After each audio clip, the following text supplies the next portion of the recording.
Bienvenue dans une série spéciale d'interviews où je recueille les récits inspirants de personnes qui ont découvert le précieux équilibre entre leurs valeurs profondes et leur activité. Je suis Aurélie du blog Vérité Intérieure.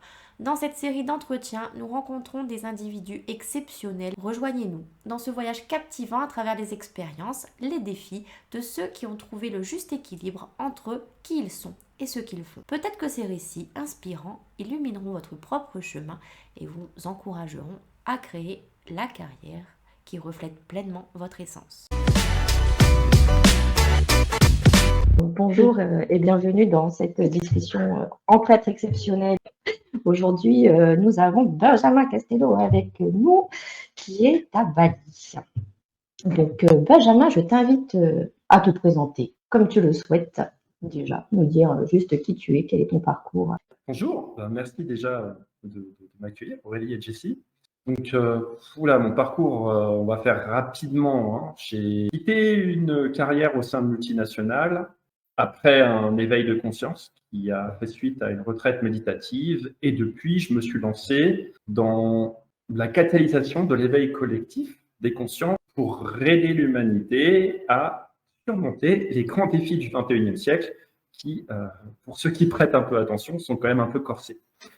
Donc voilà, pour faire très très simple, et je pense qu'on va pouvoir approfondir un petit peu ce que je fais aujourd'hui, c'est-à-dire gérer ce projet de recherche et d'éducation transdisciplinaire. Ceux qui ne savent pas ce que veut dire le mot, ça veut dire simplement on va prendre toutes les disciplines, on va les mélanger pour obtenir une nouvelle connaissance qui nous permet de résoudre un problème. Et le problème qu'on cherche à résoudre, c'est comment ne pas finir dans le mur des limites planétaires et comment devenir une espèce qui est durable. Aujourd'hui, je sens qu'il y a vraiment un impact et une reconnaissance qui vient. Et puis avec ça aussi une capacité de monétiser mon travail, parce que ça fait quand même aujourd'hui 5 ans que je travaille c'est-à-dire que je paye pour travailler. Et là, grâce à ces retours et à cette percée, cette réceptivité, je suis aussi capable aujourd'hui en tout cas, je commence à monétiser mon projet, ce qui est quand même super important, parce que ça va me permet de le développer et puis de faire passer le message avec plus de moyens, plus efficacement. Donc voilà. Alors après, à suivre, parce qu'on en est au début. En tout cas, là, ça devient très tangible. Est-ce que tu peux nous parler un peu plus précisément maintenant de ton projet avec New World Together? Oui. Alors, ce projet, il est né d'une réalisation, une réalisation que j'ai eue finalement à la fin de mes crises mystiques, c'est-à-dire qu'en fait, on se détruit parce qu'on est les uns contre les autres dans des rivalités pour le pouvoir, pour les ressources, pour le statut, et que comme on se bat sur la surface du globe, on est en train de la détruire. Et donc l'idée première avec New World Together, c'était d'envisionner la vision d'un monde où on peut vivre ensemble, en le justifiant par le fait qu'on ne peut plus continuer à se battre comme on le fait aujourd'hui, sinon on va se détruire. Et donc l'idée première, c'était vraiment de parler de ça, de montrer comment aujourd'hui on va dans le mur et comment ce mur-là est tellement grand qu'on a besoin d'unir nos forces pour pouvoir le sauter par-dessus, si tu veux, ou le surmonter. Et en fait, j'ai rapidement compris que les gens n'étaient pas en désaccord, mais qu'ils étaient, c'était trop pour eux, que c'était indigeste comme information, qu'ils étaient incapables de se mettre en mouvement. C'est-à-dire qu'il y avait des blocages psychologiques qui les empêchaient d'intégrer cette information et d'agir en conséquence. Et donc, New World Together est rapidement devenu un projet de recherche et d'éducation pour aller voir un petit peu quelle est la nature de ces blocages psychologiques, d'où est-ce qu'ils viennent et pourquoi on a tant de mal à les surmonter individuellement et collectivement. Et après, sur la base de cette compréhension, ça a été de donner des voies d'évolution, des informations qui permettent, notamment aux personnes et aux organisations, de nourrir de nouvelles façons d'être qui, in fine, peuvent nous permettre d'aller vers ce monde soutenable où on est capable de vivre ensemble de manière harmonieuse, de manière durable. Et en pratique, là maintenant, donc, tu nous disais que ton projet avance bien. Il avance donc, localement et tu fais des ateliers à distance aussi? Oui, donc il y a des ateliers à distance. Alors aujourd'hui, je fais pas mal de conférences de sensibilisation. Et la conférence de sensibilisation, c'est un premier pas vers des formations qui sont plus abouties, mais qui permet d'avoir la vue d'ensemble. avant de se lancer vers quelque chose de plus, voilà, de plus profond, d'intégrer toutes ces informations dans nos façons de fonctionner. Et je propose ça aujourd'hui aux entreprises, aux associations, des individus. Et là, effectivement, j'ai d'excellents retours et en plus d'opportunités qui s'offrent à moi. Il y a aussi des ateliers qu'on fait, comme la fresque de l'évolution consciente, qui est un atelier collaboratif qui permet, pareil, de s'initier à tout ce domaine de la connaissance. Ce qu'il faut savoir, c'est qu'aujourd'hui, ces grands défis planétaires auxquels on fait face, on a tendance à les fuir parce que c'est à la base des défis qui nous dépassent. Donc, quand on a des défis qui nous dépassent, on n'y fait pas face. Le problème, c'est que c'est un cercle vicieux, puisque vu qu'on n'y fait pas face, ces défis finalement ne font qu'être de plus en plus présents. Et en fait, on est un petit peu pris au piège. C'est-à-dire que si on essaye de les fuir, ils vont nous rattraper et ça va faire très très mal. Et si on y fait face, on va se sentir dépassé et ça va faire mal. Donc, nous, l'idée, c'est d'équiper les gens pour qu'ils puissent y faire face, mais de manière à ce qu'ils voient l'opportunité d'évolution. C'est un petit peu ce que je disais d'ailleurs, nos défis sont des opportunités d'évolution. C'est vrai au niveau individuel et c'est vrai au niveau collectif, et de montrer qu'en fait, si on accepte d'y faire face et de comprendre ce que ces défis peuvent nous enseigner, et en fait, on peut créer un nouveau monde qui est bien meilleur que celui dans lequel on vit. Et donc, pour le coup, on essaie de faire comprendre aux gens que c'est vraiment une bonne chose de s'investir dans la résolution de ces défis parce que ça ouvre de nouvelles opportunités pour l'individu et pour le collectif. Exposé, tout ça est très mental pour moi et tu ne mets pas du tout ni de cœur ni d'amour. Donc, j'aimerais savoir pour toi, où est la place de l'amour universel et la place du cœur dans tous tes projets? En fait, si tu veux, tu peux passer par le mental pour aller au cœur ou par le cœur pour aller au mental.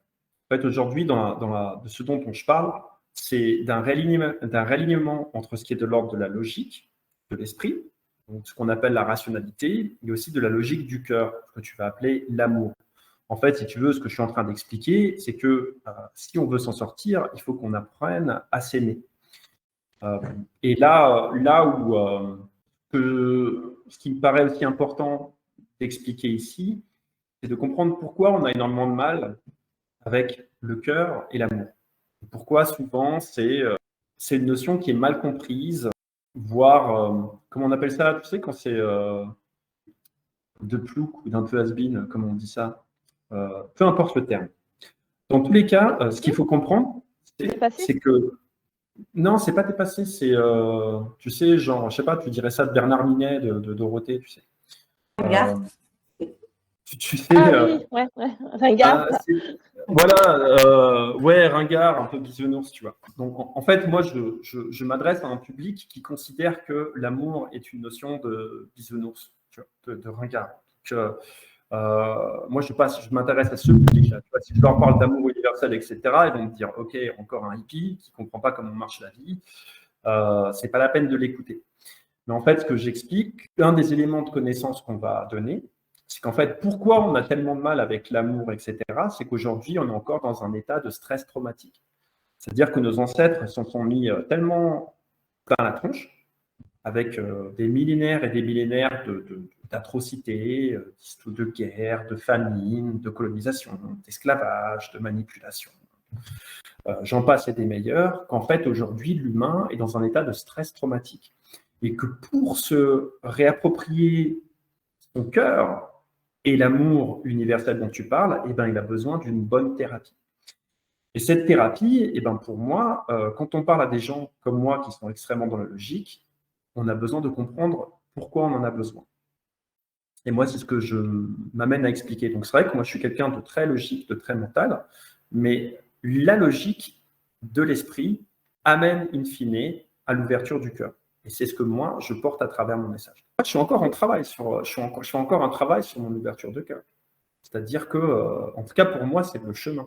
C'est-à-dire qu'aujourd'hui, ces messages très spirituels que beaucoup de gens ringardisent, pour moi, aujourd'hui, font extrêmement sens, mais sont mal compris par les gens qui pensent être dans la raison et qui sont dans la déraison. Parce qu'ils partent sur des fausses croyances, c'est-à-dire l'homme est un loup pour l'homme, de toute façon, c'est dans la nature humaine d'en vouloir toujours plus et de se battre avec les autres. Non, ce n'est pas dans la nature humaine, en tout cas pas dans la nature humaine immuable, c'est un état de stress traumatique, c'est des schémas de survie primaires qui sont ancrés dans la peur, qui s'auto-alimentent et dont on a besoin de prendre conscience aujourd'hui parce qu'ils nous envoient dans le mur. Et moi, l'ouverture du cœur, c'est un travail que je fais, mais je vois que tout m'y amène. Et je pense que ça sera beaucoup plus facile pour moi quand je verrai que le collectif commence à s'éveiller à toutes ces notions. Aujourd'hui, ce que j'observe, c'est qu'on a deux discours qui s'opposent, alors qu'en fait, ils sont complémentaires. On a le discours spirituel qui est très dans l'amour universel, d'un côté, mais qui parfois a du mal à expliquer les choses logiquement. Et puis de l'autre, on a un discours qui essaye d'être très logique, qui semble être logique, mais qui en fait ne l'est pas du tout. Et je pense que les deux ont besoin de l'un de l'autre. Donc mon travail, c'est aussi de faire le lien entre ces deux mondes qui se côtoient, mais qui ne se comprennent pas, et qui ont pourtant besoin l'un de l'autre. J'espère que ça répond à ta question aussi. Et j'ai senti ta frustration. Je me dis, voilà, et le cœur dans tout ça, mais où est le cœur? Et voilà, le cœur, il est là aussi. Oui, mais tu n'en viens pas parler depuis le début. J'ai senti un décalage, si tu veux, entre ce que tu es, ce que tu veux porter et les mots, en fait. C'est tout à fait ça. Et parce que je suis aussi en phase d'intégration. Je ne me considère pas comme quelqu'un d'accompli aujourd'hui. Je suis aussi dans ma propre phase d'intégration. Donc, j'ai des prises de conscience sur lesquelles je suis encore en train de travailler pour pouvoir les intégrer. Parce que je sais très bien que je ne suis pas encore en incarnation. Je suis encore parfois souvent dans la peur, souvent dans l'ego. Mais c'est pour ça que je fais ce travail sur moi aussi. Mais tu en as conscience, déjà, c'est bien. Oui, bien sûr. Et je sais aussi que ça fait partie de mon étape d'évolution, qui est à l'image de, finalement, l'étape de l'évolution de l'humanité. Et attention, parce que je vois aussi beaucoup de gens qui parlent beaucoup de cœur et d'amour, mais avec beaucoup de faux semblants, en fait. C'est-à-dire que quand on va derrière, en fait, il y a plein de schémas bien égotiques qui sont bien cachés derrière ces discours. Donc, je pense que là, l'idée n'est pas de juger, juste d'en avoir conscience et de comprendre que, on est là pour s'aider. Hein. Donc, il y en a qui vont être plus forts dans la logique, etc. D'autres qui vont être plus forts dans l'ouverture du cœur.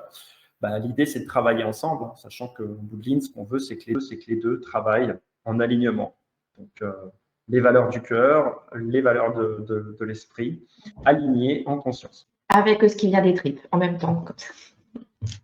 Voilà, de toute façon, ça part. On a les tripes, le cœur et la tête. On n'oublie pas les trois centres en même temps. L'alignement, c'est, entre guillemets, ce qui devrait être naturel. Seulement, ce qui nous déaligne aujourd'hui, c'est notre bagage traumatique individuel et collectif. Voilà, qui est les blessures psychiques des ancêtres qu'on n'a pas encore résolues. Et là, on a un énorme travail à faire au niveau individuel et au niveau collectif. Les deux sont liés de toute manière. Il faut travailler sur les deux plans. Bien sûr. Et je pense qu'il faudra quand même qu'on travaille de manière intentionnelle, collectivement, à ce que notre planète devienne un espace sécurisé de guérison, de reconnexion à soi, d'évolution spirituelle. Mais à un moment, je pense qu'il faudra quand même qu'on ait un mouvement global de régénération qui nous aboutisse. Moi, l'image que j'ai, en fait, quand je parle de ça, c'est comme si l'humanité, aujourd'hui, c'était une chenille. Donc, la chenille, elle mange compulsivement tout ce qu'elle a autour, elle ne s'arrête jamais, elle ne s'arrête pas, jusqu'à ce qu'elle atteigne une taille qui soit suffisante. Et là, elle se fait un cocon pour se dissoudre et devenir un papillon. Et je pense que là, l'humanité, c'est la chenille qui arrive à maturation, mais qui a besoin d'arrêter de manger compulsivement, de se faire un cocon pour devenir un papillon. Alors, le papillon, bien sûr, hein, je ne dis pas qu'on va pouvoir voler, avoir des ailes qui vont nous pousser derrière nos épaules. Ce que je dis, c'est qu'on va devenir conscient de nous-mêmes, de nos pouvoirs créateurs, et qu'effectivement, ça va nous faire pousser. Si on en devient conscient collectivement, ça va nous faire pousser de nouvelles ailes. Pour moi, j'aimerais bien avoir des ailes. Je suis déçue si tu me dis qu'on en a pas. Peut-être que d'ici quelques millions d'années, on aura fait cette évolution. Ah, je pense que mon corps corps n'aura pas réussi. Je crois qu'on se fait pousser des ailes avec la technologie. On verra. Je ne connais pas ça. Là, pour l'instant, l'étape, c'est de devenir conscient de nous-mêmes et de nos pouvoirs créateurs et de notre interrelation avec tout ce qui est. Si on fait déjà ça collectivement, c'est déjà pas mal. Bon, si on fait déjà ça, après on pourra demander des ailes. D'accord. Ouais. En tout cas, merci beaucoup pour toutes ces réponses, Benjamin, et cette présence avec nous. Merci pour cet accueil. Et on continue à suivre en tout cas ton évolution et tes activités. Avec grand plaisir et pareillement. continuons à co-créer et à évoluer ensemble.